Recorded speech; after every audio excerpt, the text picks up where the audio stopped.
le débat est vif. Mais le débat est passionnant. C'est ça qui nous intéresse. On est avec monsieur Jean-Pierre Fabre-Bernadac, capitaine de gendarmerie à la retraite. Bon, monsieur Bernadac, d'abord, est-ce que vous admettez qu'il y a une ambiguïté sur une phrase ? Je n'imagine pas, effectivement, l'interprétation que certains font de cette phrase, mais je peux admettre que ceux qui sont de mauvaise foi peuvent se servir, et ils le font joyeusement d'ailleurs, pour interpréter cette phrase. Bah oui, c'est la vie. Ils utilisent une sorte d'ambiguïté qui existe parce qu'ils sont malins et ils vous prêtent l'intention de faire un putsch au fond. Non. Ah si. Ah, j'ai pas dit ça.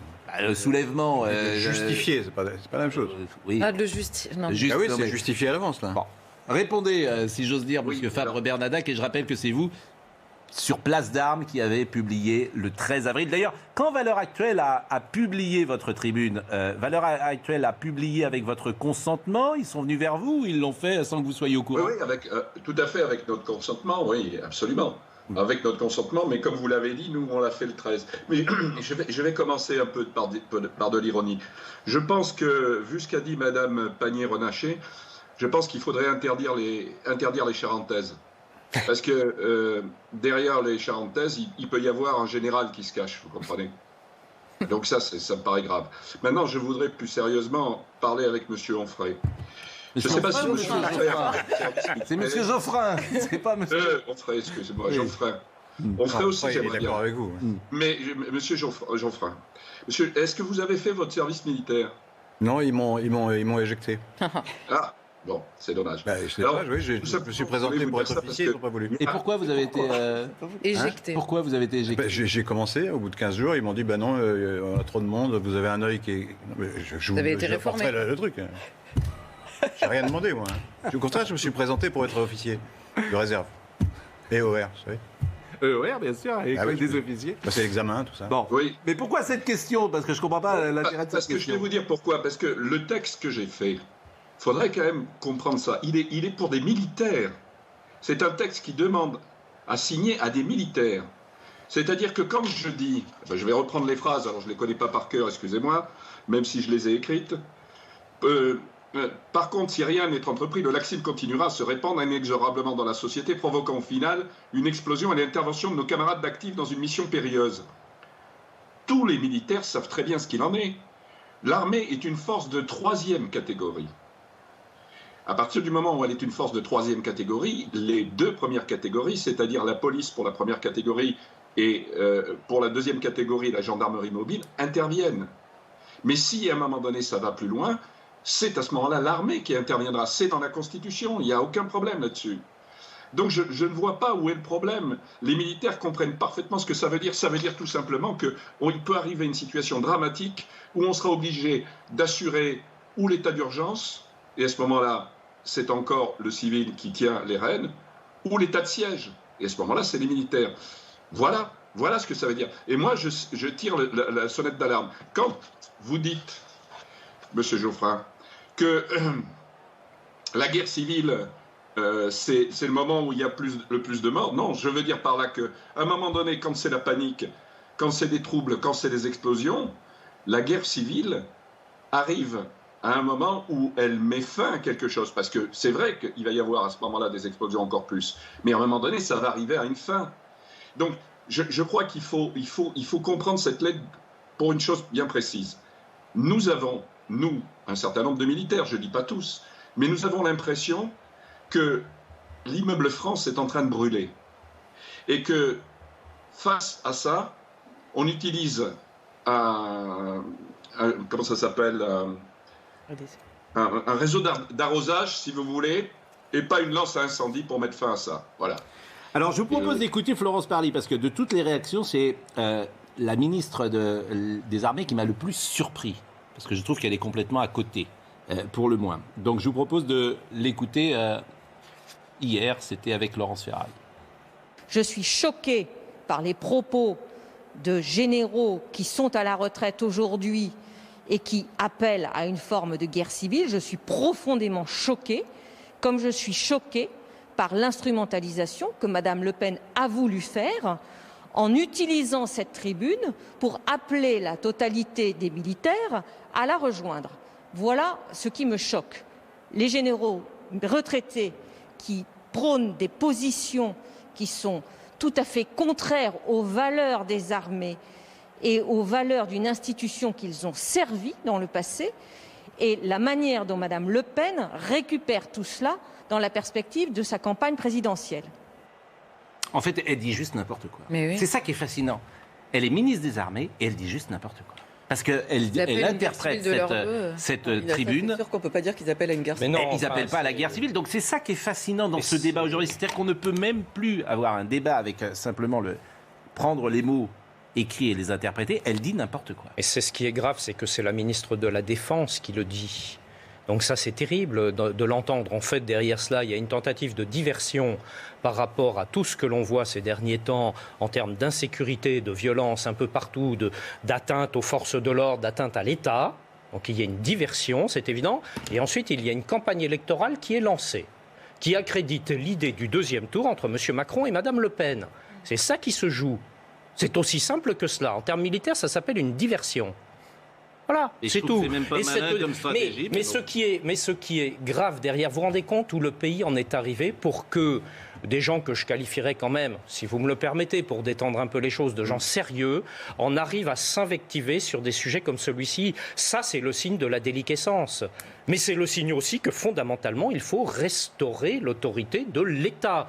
Tant qu'on ne le fera pas, on aura ce type de débat qui n'en finissent plus.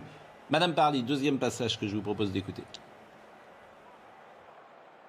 C'est un texte qui a été écrit de façon à toucher, sans nécessairement toujours les franchir, certaines limites, parce qu'il est très ambigu. Mais il y a quand même une suggestion, en effet, d'appel à la guerre civile. C'est une suggestion. C'est pas tout à fait aussi clair que ça.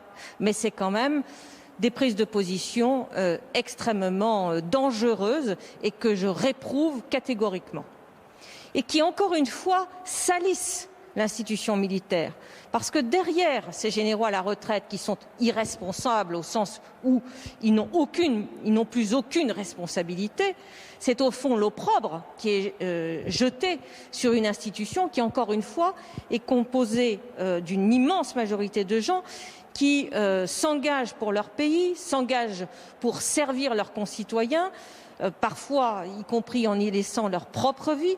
Donc je suis vraiment extrêmement choquée que de pareils propos puissent être tenus par des généraux qui, manifestement, ont un peu oublié ce qu'est le Code de la défense et les droits et les devoirs des militaires. Je serais militaire aujourd'hui. Franchement, je serais militaire. Je m'interrogerais sur la ministre qui me représente. Mais c'est surtout vraiment, je m'interrogerais. Alors écoutez Éric Zemmour hier, parce qu'il a fait une analyse qu'il a proposée dans l'émission. Ce sont des généraux à la retraite. Ce ne sont pas des généraux d'actifs, donc ils ne vont lancer aucune troupe contre le gouvernement républicain. Donc il n'y a pas de putsch, que M. Mélenchon se calme, que le gouvernement cherche maintenant, si par hasard, dans la liste, il n'y aurait pas un général ou officier d'actifs pour pouvoir le sanctionner. Je dis à Madame Parly, ne vous fatiguez pas, il n'y en a pas. Voilà, je pense que ces gens-là, simplement, vous savez, qu'est-ce que c'est des officiers, qu'est-ce que c'est des hommes dans l'armée, c'est que simplement, ils sont des patriotes. Ils veulent défendre la France et, si vous voulez, ils se rendent compte que nous sommes engagés dans un combat qui va peut-être voir disparaître la France telle que nous la connaissons. Et donc, nous sommes engagés dans un combat pour sauver cette France telle que nous la connaissons. Et donc, les généraux essayent, avec leurs moyens, de jeter un cri d'alarme pour dire « la France peut mourir, la France va mourir si ça continue ». Ce que je vous ai dit au début, la guerre de tous contre tous. Je pense que c'est là leur devoir patriotique. Et il faut les en remercier plutôt que de les insulter. Charlotte Dornelas. Mais moi, en fait, dans le fond, tout ça m'afflige profondément. D'abord, la ministre, là, qu'on vient d'entendre parler, nous dit, parce que des généraux, en l'occurrence en retraite, dans cette tribune, évoquent le risque de guerre civile, que pense cette femme qui fait partie du gouvernement d'un homme, Emmanuel Macron, qui, dès 2019, disait que le risque, si on ne réagissait pas, c'était la guerre civile. Mot pour mot, Emmanuel Macron a prononcé le risque de guerre civile. Que dit-elle de l'ancien ministre de l'Intérieur du gouvernement qui aujourd'hui est là, qui nous dit si... Et il disait, on a 5 ans pour réagir. Aujourd'hui, on vit côte à côte. Demain, on sera face à face. Que dit-elle à ces gens-là qui, donc, j'imagine que Gérard Collomb et Emmanuel Macron avant lui ont appelé à la guerre civile. Alors, si on suit son raisonnement. La deuxième chose, et là, je m'adresse à Laurent Geoffrin, c'est que vous avez dit au début, voilà, ces généraux suggèrent dans leur phrase, suggère, vous avez utilisé ce mot-là, donc ça s'appelle un procès d'intention. Très bien. Donc maintenant, on a écouté, et c'est exactement... S'ils suggèrent, c'est que vous imaginez leur intention. On est d'accord. C'est pas.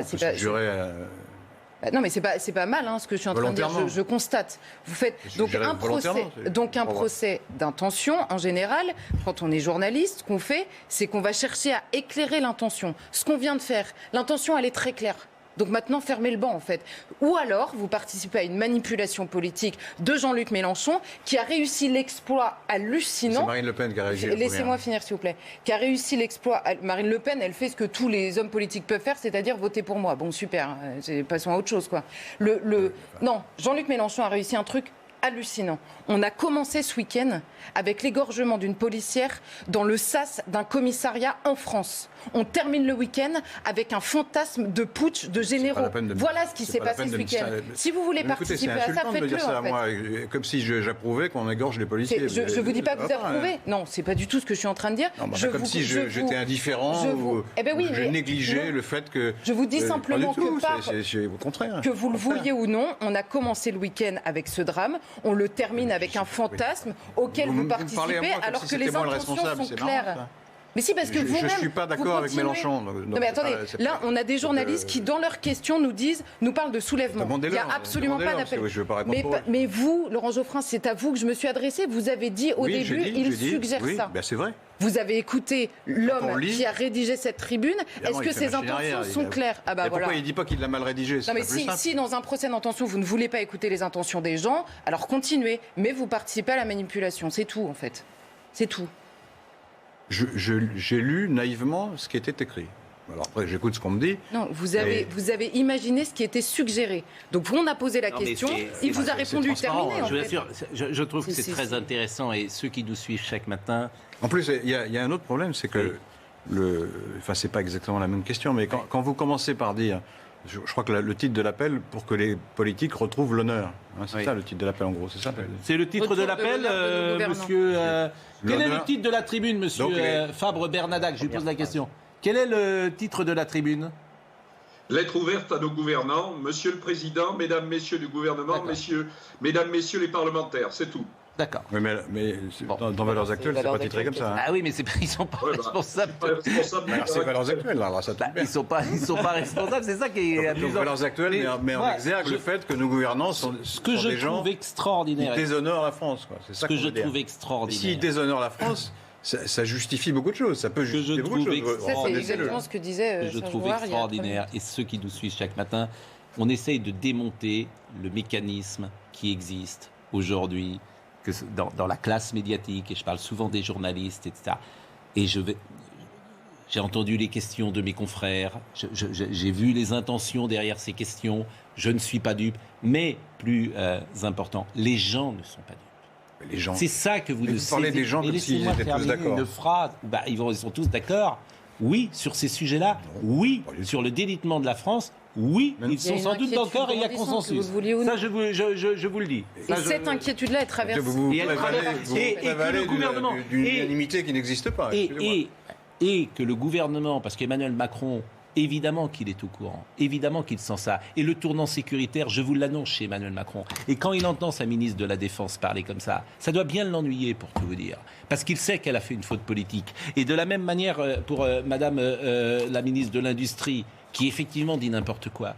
Donc, le problème aussi d'Emmanuel Macron, c'est ses ministres. C'est pas nouveau, d'ailleurs. C'est pas nouveau. Excusez-moi, vous croyez pas que cette offensive a été dirigée d'en haut et de l'Élysée ? Je crois franchement, pas, non. Je crois pas du tout. Écoutez, j'espère pas. Ça, je crois pas du tout. Parce que oui, ça serait étonnant que ça ne fût pas, je suis désolée. Mais je crois pas du tout. Marlène Schiappa est bien capable d'organiser des états généraux que conteste le président lui-même. Donc dans ce gouvernement, il y a un problème de communication. Ça, je ne crois pas du tout. Je crois qu'ils n'ont pas vu le coup venir, justement, et qu'ils ne mesurent pas précisément les ministres, qui sont dans le déni, dans le politiquement correct. Je ne parle pas d'Emmanuel Macron. Parce qu'effectivement, cette tribune, vous la faites lire par n'importe quel Français, il va vous dire, oui, effectivement, je partage plutôt ce qui est écrit. Nous sommes partout en ce moment, dans tous les débats, dans une forme de radicalisation, pour le coup, et d'exagération. Quand est-ce que l'on retrouve dans ce pays un peu de discernement qui ne veut surtout pas dire laxisme ? Et je crois que je suis l'antinomie du laxisme. Mais que l'on retrouve du discernement, que l'on puisse discuter des sujets et surtout que l'on arrête de se défausser par des seules stratégies de communication au profit de l'action. Parce que ce que l'on ne fait plus dans ce pays depuis trop d'années, c'est de l'action. Voilà, quand vous parlez, Emmanuel Macron n'est peut-être pas content de ce qu'a dit la ministre de la Défense. Je partage assez ce point de vue, je suis assez d'accord avec vous là-dessus. Je pense ça. Mais si je reprenais sur les questions de défense, l'état de nos armées, je peux en parler pendant des heures. Les sous-équipements chroniques de nos armées, et depuis longtemps, qu'est-ce qui a été fait dans toutes ces dernières années ? Pratiquement rien. Alors on va toujours vous trouver une bricole, une petite mesure qu'on va mettre en avant. Mais moi, je sais l'état dans lequel se trouvent nos armées. Et nos armées font un boulot incroyablement excellent, avec des moyens qui sont très faibles. Mais ça, il va bien falloir que cela change. Mais ça, on n'en parle pas. Monsieur Fabre-Bernadac, je vous remercie. Alors, vous devez être surpris, parce qu'effectivement, de l'essor et de la lumière qui est mise sur cette tribune et qui nous a occupés ce matin. Si vous avez un mot de conclusion à apporter. Eh bien, écoutez, oui, moi je voudrais remercier le gouvernement et M. Mélenchon parce que grâce à eux, nous avons aujourd'hui 30 généraux et 3000 militaires qui ont signé la lettre. Merci à eux. Je ne pense pas que c'est peut-être ce qu'ils voulaient, mais c'est très bien comme ça. Dernier point, je voudrais vous dire, si je vous dis faites attention à ne pas avoir d'accident, c'est que je ne veux pas que vous ayez d'accident. Mais moi, si je dis maintenant dans la lettre faites attention, on en arrive à la guerre civile, ça veut dire que je veux la guerre civile. Je ne comprends pas très bien, mais enfin bon, on expliquera peut-être un jour. Le texte des généraux est motivé par le constat simple, la guerre est déclarée par les attaques au mortier systématiques dans les banlieues contre son premier rempart qu'est la police. Elle est donc légitimée par l'incapacité de la police à faire respecter la paix civile et par l'inaction du pouvoir politique. Je la cite régulièrement et c'est Nathalie Crocurian qui m'envoie, qui nous écoute d'ailleurs et que je salue, Nathalie Crocurian. Cricorian, pardon, et qui m'envoie ce message. Merci, monsieur Fabre-Bernadac. Merci beaucoup. Je voulais qu'on écoute une dernière fois Philippe de Villiers, puisqu'il intervenait ce matin sur RTL. Et cette fois-ci, ce n'était pas tant sur cette tribune des généraux, c'était sur le lien qu'il faisait entre islamisme et non pas islamisme et immigration. L'immigration est le terreau de l'islam, qui est le terreau de l'islamisme, qui est le terreau du terrorisme. Ceux qui disent le contraire ne sont pas dans la bonne analyse. Le drame de la France, c'est que vous ne pouvez pas gérer le stock si vous gérez pas le flux. La première chose à faire, c'est d'arrêter les pompes aspirantes, de rétablir les frontières, et ensuite de réinstaller la France en France. Et je réponds à la deuxième partie de votre question. C'est-à-dire qu'il faut qu'en France, on dise, on est en France. On n'est pas ailleurs qu'en France. Et il faut tenir compte du fait que la France se défrancise. Beaucoup de gens disent, on a le sentiment d'être étranger chez soi, ça se voit à l'œil nu, ça se sent partout. Regardez les prénoms, regardez cette dame de Montpellier qui dit au prénom de la République absolument effarée. Mais ce sont des Français, y compris ceux qui ne s'appellent pas Philippe comme vous. Non mais la France, c'est une histoire qu'on partage, ou alors on s'en va. Un art de vivre qu'on partage, ou alors on s'en va. Ça s'appelle l'assimilation, c'est ça ? Ça s'appelle l'assimilation. C'est dans le Code civil. Et le drame de la France, et c'est d'ailleurs le cœur de la discussion que j'ai eue, et de la rupture avec Emmanuel Macron, c'est qu'en fait, on est en train d'installer en France un damier, un côte à côte, qu'avait dénoncé Gérard Collomb avant de partir, l'ancien ministre de l'Intérieur de Macron, un damier, un camailleux. Et ce damier, il produit ce que nous avons sous les yeux. On pourra développer puisqu'il est avec nous demain matin, Philippe de Villiers. Mais vous voyez ce que disait Serge Gouard, et c'est-à-dire qu'on ne peut plus parler sereinement. Le mot de dépossession, il n'est pas scandaleux de dire qu'on a le sentiment d'être dépossédé aujourd'hui de notre histoire, de notre légèreté, parfois de nos mœurs. Dépossédé de notre histoire, ça veut dire quoi ? Lorsque certains veulent remettre en cause, entre guillemets, ceux qui ont été les héros nationaux qu'ont traversé les époques et de nous expliquer que ces gens-là ne sont plus tels qu'on les a vus pendant longtemps. Il vient de là, le sentiment de dépossession. Je parle de Napoléon, je pourrais parler de Colbert, etc. Donc c'est un climat général. Donc le dire simplement qu'on a ce sentiment d'être dépossédé, et je répète le mot dépossession, il n'est pas bon. On ne peut même pas le mettre en place, vous voyez, dans la discussion. Parce que soit on est traité de réac, soit on est traité de fasciste, soit on est traité de raciste, soit on est traité... Donc ça rend les débats très compliqués. Et parce qu'il faut qu'il y ait une volonté politique forte qui s'exprime et qui défende la nation. Quand j'entends le président de la République qui, à un moment, parle de déconstruire l'histoire, est-ce que c'est dans le rôle d'un chef de l'État, du responsable du président de la République française que de dire cela? Alors, moi, je ne crois pas, il n'y a jamais eu un seul président. Le même jour dans une interview au Figaro. Mais oui, mais j'ai bien lu. Parce que c'est le mot, il le dit en anglais avec un sens qui est le mot déconstruire en France n'est pas alors perçu. Je peux faire le même procès d'intention que sur la lettre des militaires. On peut en discuter pendant des heures. Pour tout vous dire, mais là c'est improuvable, je ne pense pas qu'il aurait dit le mot déconstruire en français qui renvoie à Foucault, à Derrida ou à Deleuze et qu'il le dit en anglais. Mais on fait leur succès aux États-Unis, mais bon. C'est improuvable par définition. J'en serais très heureux à ce moment-là, moi. Je ne fais pas de procès d'intention, je serais d'accord. Mais quand même, vous voyez, à chaque fois, on nourrit ces débats. Je peux dire un tout petit mot. Ah ben vous avez le droit. Petit alors. Un petit. Après, on dira. Pour répondre à Serge Gouard, le fait de rappeler les pages moins glorieuses de l'histoire de France n'est pas une attaque générale contre la nation. C'est pas vrai. Ce n'est pas de ça dont il s'agit. Oui, mais si, quand on dit qu'il ne faut pas... J'ai dit dépossession. Oui, mais alors oui, c'est vous qui dites ça. Oui. Napoléon, si on dit que Napoléon c'est pas bien, donc on est contre la France, en gros. Et Colbert, j'ai pas dit Colbert ça. Qui a rédigé le Code noir. En permanence, vous prêtez aux gens des choses qu'ils n'ont pas dit. C'est pour ça que la discussion. Dépossession. Mais pourquoi ce serait une dépossession? Parce que c'est notre histoire. De voir la vérité en face. Non, mais c'est votre vérité. Non, excusez-moi. Pardonnez-moi. C'est un historien amateur, je le reconnais, mais les faits sont les faits. C'est-à-dire que c'est Napoléon qui a rétabli l'esclavage, c'est un fait. C'est une question de proportion. Et c'est Colbert qui a rédigé le Code noir, c'est un fait. Le fait de le dire ne remet pas en cause l'ensemble. Sauf que on va pas fermer le château de Versailles parce qu'on dit du mal de Colbert. Vous avez raison. On ne va pas supprimer la commémoration de l'Empire ou de la chute. Oui, mais justement, c'est de ça. Allez, la pub. C'est de supprimer la commémoration. Ce n'est pas de critiquer Napoléon. C'est de supprimer. Pas vous. Oui, je suis d'accord. Mais ça n'empêche pas de dire que Napoléon avait quand même quelques défauts. Ce n'est plus une analyse historique qui est faite. C'est un procès. C'est un procès politique et idéologique. Le travail des historiens est fait par les politiques. Alors, je remercie Serge Gouard. Oui. Alors, je ne savais pas que vous aviez cette proximité avec les armées. Ce que vous avez dit, on a senti tout à l'heure. Vous étiez touché effectivement, dans ce que vous avez dit au départ, et c'était vraiment intéressant de ce point de vue-là de vous écouter. Je vous remercie grandement. On va recevoir Stéphane Manigold, puisque nous parlons de tout, et notamment de l'ouverture des terrasses. C'est bien, il faut en parler. Exactement. Et on parlera également, alors, il y a un très bon sujet, je trouve, c'est que Renault, merci. À tout de suite.